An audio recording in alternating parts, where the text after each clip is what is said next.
É um assunto muito delicado, é um assunto aversivo de ser falado, é um assunto que causa repulsa, mas ele tem que ser falado. Infelizmente, é um assunto que acontece em pequena e grande escala, de forma menos ou mais problemática. Acontece desde uma exposição, desde uma adultização, crianças se portando como adultos, até crianças sendo sexualizadas de fato, né? É doentio.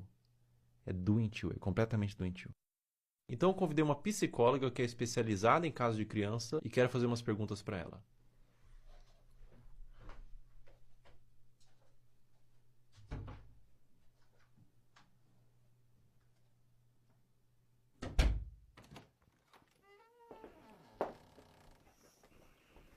Olá, Olá, tudo bom? tudo bem? Como a exposição nas redes sociais desde a infância pode afetar o desenvolvimento dessa criança? A criança, ela está em processo de formação e ela precisa aprender a diferenciar o que é privado e o que é público ao longo do desenvolvimento dela. E ela acaba sendo exposta a conteúdos de adulto quando ela está num meio midiático e em redes sociais. E aí essa separação não existe mais. Ela está sendo exposta a conteúdos que não são diretamente desenvolvidos para ela, né, especificamente. E a mídia, inclusive, muitas vezes, para seduzir a criança, ela usa de elementos infantis, como desenhos, como muitas vezes o som, para atrair essa atenção. Enquanto essa criança ela ainda não desenvolveu habilidades importantes para discernir se aquilo é adequado para ela ou não. E isso acaba influenciando a formação da identidade dessa criança enquanto sujeito, enquanto pessoa, e ela acaba se perdendo muitas vezes de uma essência, a gente fala de uma formação de dentro para fora. Essa criança busca pela curiosidade se construir, e aí ela está sendo muito exposta e vindo muito de fora para dentro. Então, entender tudo isso nos ajuda um tanto a nos colocar. Historicamente, a gente evoluiu para entender de fato o lugar da criança, a gente continua lá negando a existência dessa criança e expondo a conteúdos de adulto que não são conteúdos voltados para uma infância que seja respeitada. A partir de qual idade é recomendado que uma criança tenha acesso à internet? Até os 2 anos de idade é recomendado que ela não seja exposta à internet, a nada de tela em nenhum momento. A partir dos 2 até os 5 anos, que ela consuma 1 hora por dia, no máximo, com supervisão do adulto. E a partir dos 5 anos, isso aumenta para 2 horas, ainda com a supervisão do adulto. Essa pergunta é extremamente pertinente, né? Já vivi situações no trabalho de pais dizendo, mas a criança só come se eu coloco a tela. Adolescentes que, quando a gente vai escrevendo situações ansiogênicas, com uma preocupação excessiva, a hora que eu vou olhar, vamos olhar o consumo da internet diário, são 10 horas, são 13 horas por dia. Então, isso é uma exposição extremamente que não cuida da saúde deles. Eu tenho alguns vídeos aqui para te mostrar. Nesse vídeo que eu vou te mostrar especificamente, ela tem os seus 15, 16 anos. Ela chama Camilinha. Quem produz o conteúdo é o Ítalo Santos.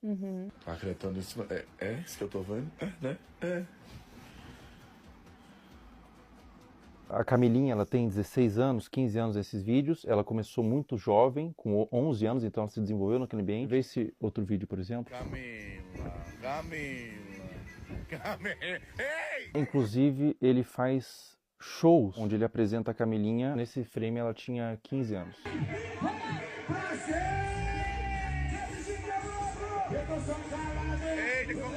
Esse último vídeo que eu vou te mostrar, a Camilinha tinha 13 anos.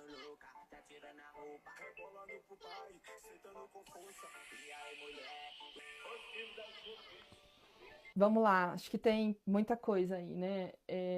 Tem claramente uma utilização da sexualidade para uma comunicação, né? E isso é um risco, uma falta de repertório, muitas vezes, que pode existir, de habilidade social mesmo. E os adolescentes aprenderem a se comunicar apenas através da sexualidade. Então, isso é um ponto muito relevante. É o rompimento, a ruptura, de fato, de um desenvolvimento que curso natural que deveria ser para as crianças e para os adolescentes. Então, essa maneira de explorar a imagem, explorar o corpo, explorar a sexualidade, ela vem de uma forma muito, muito brusca, que causa ruptura, sem dúvida nenhuma, com o processo natural de desenvolvimento, de respeito de uma criança, de um adolescente. É extremamente significativo, acho que aí também tem um conteúdo entre público e privado, e isso é extremamente problemático. E aí entra uma responsabilidade de saúde pública, uma responsabilidade midiática, uma responsabilidade parental, uma responsabilidade de adultos que estão em torno disso para proteger esses adolescentes e essas crianças. Eles não têm um discernimento claro e muitas vezes, talvez você perguntar para a própria adolescente que está sendo exposta o que ela acha disso e ela não está formada, ela vai falar, isso é legal, eu gosto, tá tudo certo isso para mim, né, para minha vida. E pode desenvolver até transtorno psiquiátrico na vida adulta. Isso é possível, né, e se comunicar através desse lugar da sexualidade. E aí você pode ter um lugar, você encontrar nessas relações apenas esse lugar sexualizado e com um valor muito, muito frágil.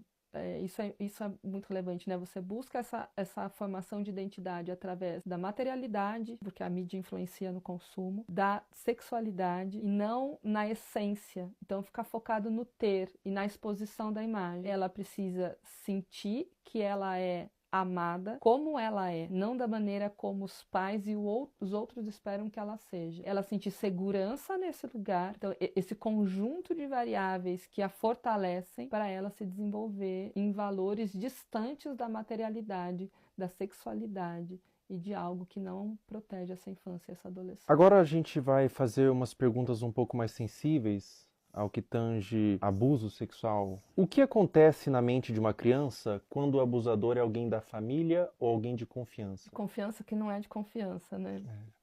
O que acontece, né? A criança, ela não tem claro, quando ela é abusada sexualmente, ela não tem claro que aquilo é um abuso. Existe um estranhamento da criança, porque aquilo não é algo habitual da vida dela, sobre o que está acontecendo.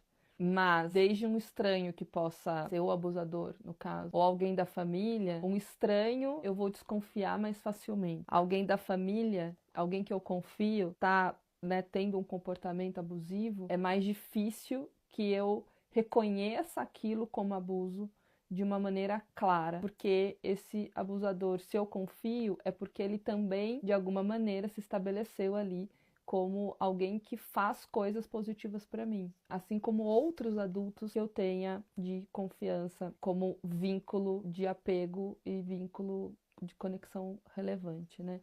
Então, o que acontece é que ela fica na dúvida e o seu lugar de insegurança, porque você passou por uma situação na sua vida em que era seguro, passou a ser inseguro, né? E você não teve esse reconhecimento, demorou às vezes anos para compreender aquilo, te torna um adulto inseguro no futuro. Então, a criança, ela vai ficar muito confusa, especialmente quando existe, né, dependendo da frequência com que esse abusador abusa, e às vezes ele também faz coisas positivas para essa criança. Alguém da família, por exemplo, pode abusar, mas pode fazer um prato de comida gostoso, mas pode levar para tomar um sorvete, mas pode ler uma história antes de dormir, pode fazer outras coisas que são prazerosas e relevantes para o desenvolvimento da criança. Não só emitir ali, né, ser uma pessoa que se comporta de uma maneira abusiva o tempo inteiro com essa criança. E isso traz uma dúvida para reconhecer. E quando a gente tem dificuldade de reconhecer algo, a gente tem dificuldade de nomear. E quando a gente não nomeia, a gente fica perdido sobre o que aquilo é de fato, né? Então é muito confuso para a criança porque ela deixa de estabelecer uma relação de apego extremamente saudável, especialmente porque essa pessoa da família deveria ser 100% de confiança, não é? E também porque o outro adulto da família, que é uma relação muito importante, não está protegendo essa criança. E deveria. Todos deveriam. A gente está criando pais muito permissivos. Sim. Sim, Fel. Até pensando assim, como os pais podem e devem cuidar da exposição da criança às redes sociais. Isso tem que ser muito desde o início. Eu vou te dar um celular com quantos anos? Eu vou controlar o tempo que você fica na internet. Então eu vejo pais, por exemplo, eu vou tirar sua mesada. Mas tira. E a criança continua dormindo com o celular e fica até 2 horas da manhã, o adolescente, no celular. Os pais nem sabem. Essa supervisão parental, ela é extremamente necessária, porque depois remediar é muito mais difícil do que trabalhar na prevenção.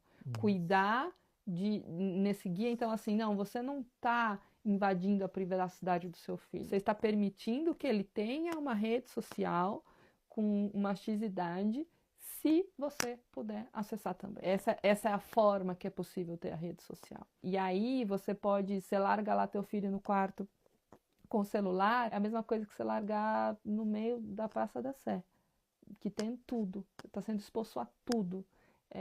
Não está seguro. Mas o que você diria para pais que têm medo de restringir? De cara, eu diria que pode ser tarde demais.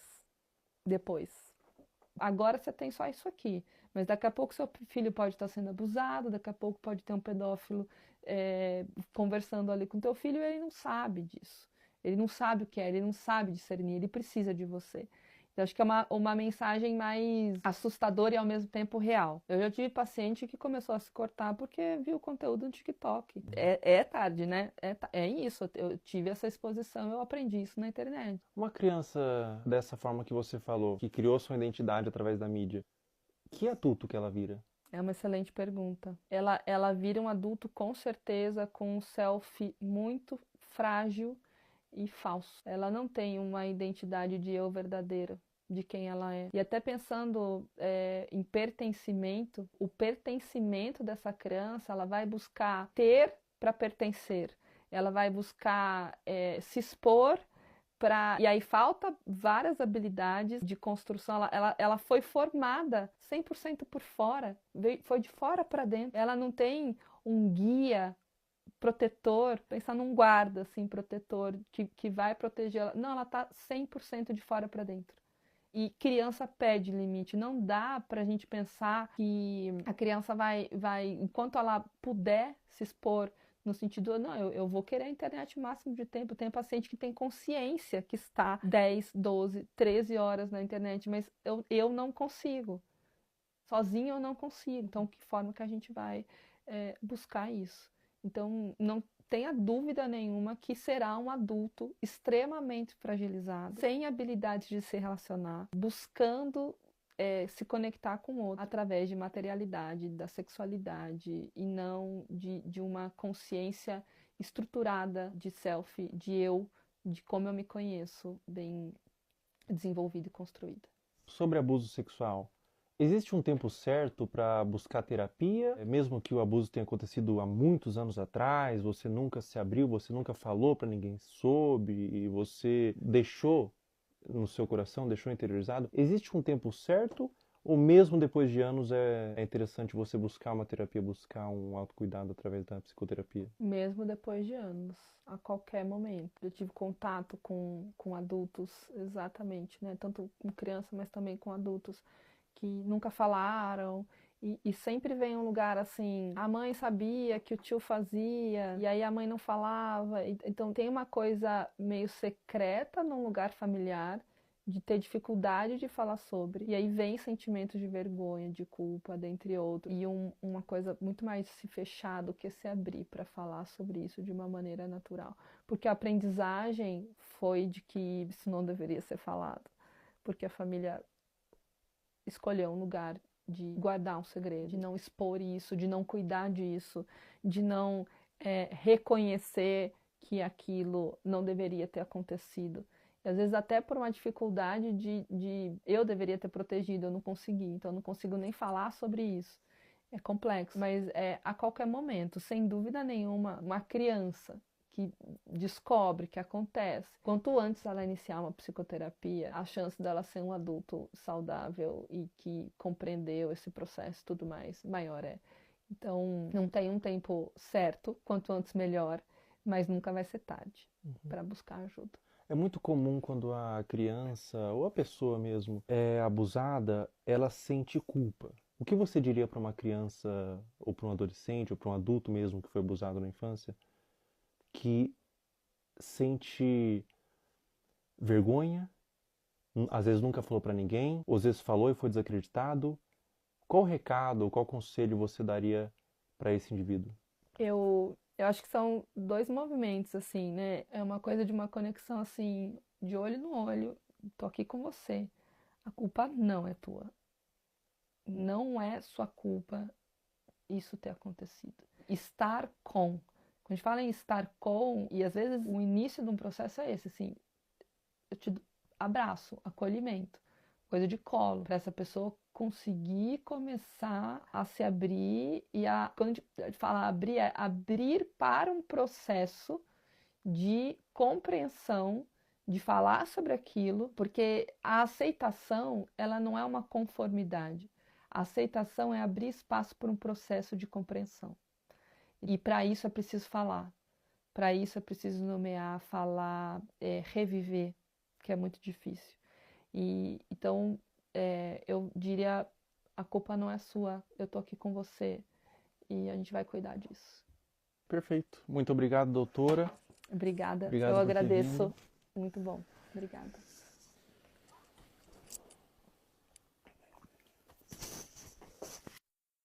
Pessoal, todo o material que vocês viram nesse vídeo que foi levantado, todas as pessoas, todos os perfis, todos os comentários, eu fiz uma denúncia formal. Está aparecendo aí o boletim de ocorrência, tudo já está à ciência da polícia e recomendo que todos vocês façam isso. Quando verem algo dessa natureza na internet, exponham, mas também denunciem nos órgãos competentes. A internet deve ser um lugar de medo para esses pedófilos. Toda a monetização desse vídeo vai ser doado para instituições que ajudam crianças vítimas de abuso. Na descrição abaixo desse vídeo, eu disponibilizei várias instituições que vocês podem doar. Qualquer quantia é válida. Diz que sempre é denunciar de forma gratuita e anônima 24 horas. Até a próxima. Pessoal, enquanto eu fazia esse vídeo, foi iniciada uma investigação contra Ítalo Santos nas promotorias de João Pessoa e Baiuá para apurar possíveis explorações de menores e violação do Estatuto da Criança e do Adolescente. Também foi instaurado um inquérito policial e o Ministério Público do Trabalho da 13ª Região. Além disso, o Ministério Público removeu as redes sociais de Camilinha. Se você tentar entrar nas redes sociais hoje, pelo menos enquanto eu estou gravando esse vídeo, aparece uma mensagem removida por decisão do Ministério Público. Um acerto para os órgãos responsáveis. Com 18 anos ela volta, com 19 anos ela entende, com 20 anos ela se arrepende. Pessoal, depois da gravação do último trecho, a Caroline Dreher deixou de morar com a mãe e foi morar com a avó. O caso ainda está sob investigação do Conselho Tutelar e há ofícios enviados ao Ministério Público para apuração. A investigação até o momento dessa gravação continua em aberto, com aparentemente mais pessoas da família envolvidas no caso. Mas não tem sido feito muita coisa. Agora, eu não consigo imaginar o dano mental que essa adolescente está passando. Meus sentimentos. Essa parte pra frente do vídeo não é importante, você pode pular. É algo que tange uma questão individual minha. Enquanto eu tava construindo o esqueleto desse vídeo, eu segui no meu perfil público, Felca0, no Instagram, todas as pessoas que você viu aqui, pra fazer mapeamento de novos conteúdos. E nesse interim, uma menina postou no Twitter que eu seguia e inventou que eu curtia todos os vídeos, colocando como se eu endossasse o conteúdo, que na ocasião foi da Caroline Dreher. O print de prova que ela fez, que o Felca curtia todos os vídeos, aparece Felca está seguindo. Isso configura difamação. Eu afirmei que era para um vídeo e ela pagou a sua conta do Twitter. Essa menina tá aqui na minha mão. Ela foi processada e o Twitter já quebrou o sigilo. O perfil do Twitter virou nome e CPF, nesse caso uma menor de idade. Mais de 200 pessoas foram processadas por acusação de mesmo teor. E é a primeira vez que eu processo acusação contra minha pessoa na internet. A motivação foram duas. O primeiro é que eu me envolvo de forma emocional com o tema. Eu conheço pessoalmente pessoas que foram vítimas de abuso sexual e eu tenho um completo asco por esse crime. Na minha concepção, é um dos crimes mais hediondos que existem. E a segunda motivação é que a única pessoa que ganha quando a palavra pedofilia é vulgarizada é o próprio pedófilo. Afinal, se todas as ovelhas são como lobos, os verdadeiros lobos se infiltram no rebanho. Todo o valor que eu ganhar dos processos vão ser doados para instituições de caridade, eu não quero ganhar dinheiro com isso. E se você que está assistindo esse vídeo foi um dos processados, você tem a opção de doar R$250 para uma das instituições aqui embaixo e enviar no e-mail do final da descrição o comprovante. Com pedir desculpas na rede social que você acusou, que eu vou remover o processo. Em breve, mais pessoas deixarão de ser os surnames e se tornarão nomes.